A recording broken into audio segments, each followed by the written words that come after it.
Hi.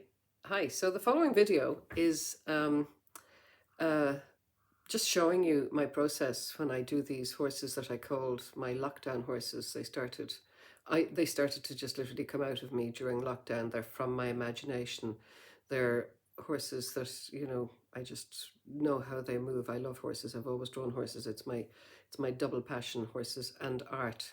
And I just started doing these.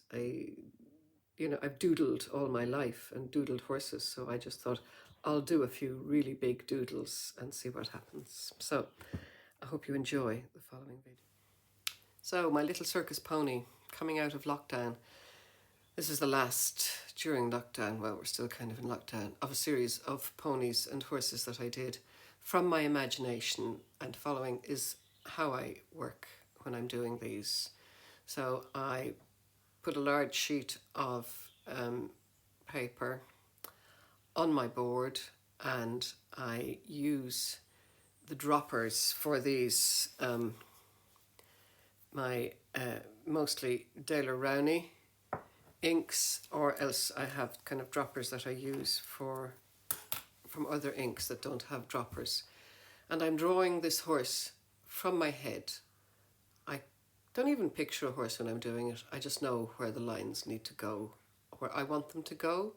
And the great thing about this process is it's quite forgiving, as you will see as I go on.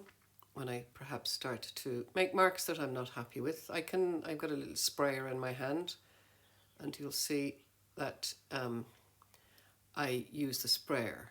So just watch for a few seconds here.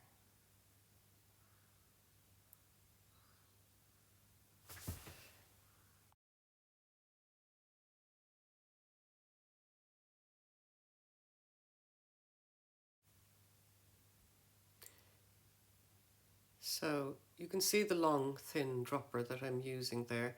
It's a great way to make your lines matter, and I like to work in this kind of fast, gestural manner. Once I start, I don't like to stop. So, and also I don't really have an idea about what I'm going to do. I just react to what happens on the page. You'll see I kind of, make the dark marks, and then I wet them because they were too dark.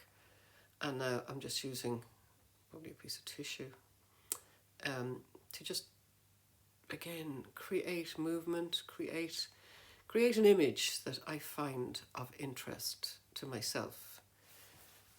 That's all we can do.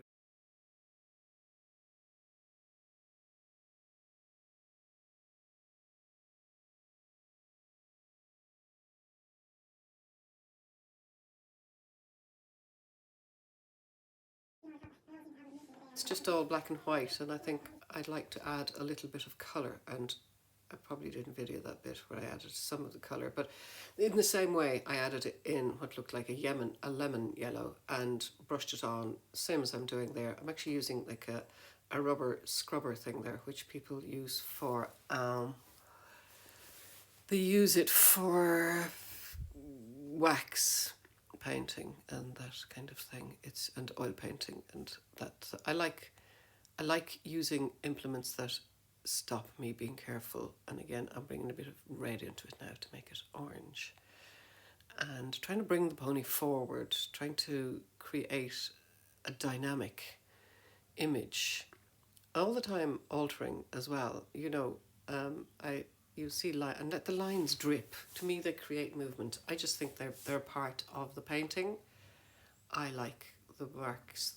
I like making marks that matter without realizing it. They're quite random. I'm not, there's not a lot of kind of a forethought going on here. There's a lot of reacting.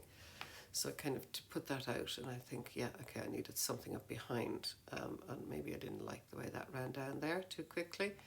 Getting it in there, you got to work quite quickly, and so the horse is coming forward now, and he could be in anything, he could be in a field, he could be anywhere. He's in my dreams. It doesn't really matter where he is, does it? He's just, or she, I think it could be a she, it could be either. She's just there, looking looking bright and beautiful. Okay. So the other thing that strikes me that I should possibly say to you is that as you can see, I'm working very much with the negative spaces. I'm not really concentrating hugely on the horse itself, even though the horse is the main interest in the image. It's the background that makes her work so hard. And this is the finished product. As you can see, I did quite a bit more to it. I put some browns in and I put a lot of blue in, and that's it.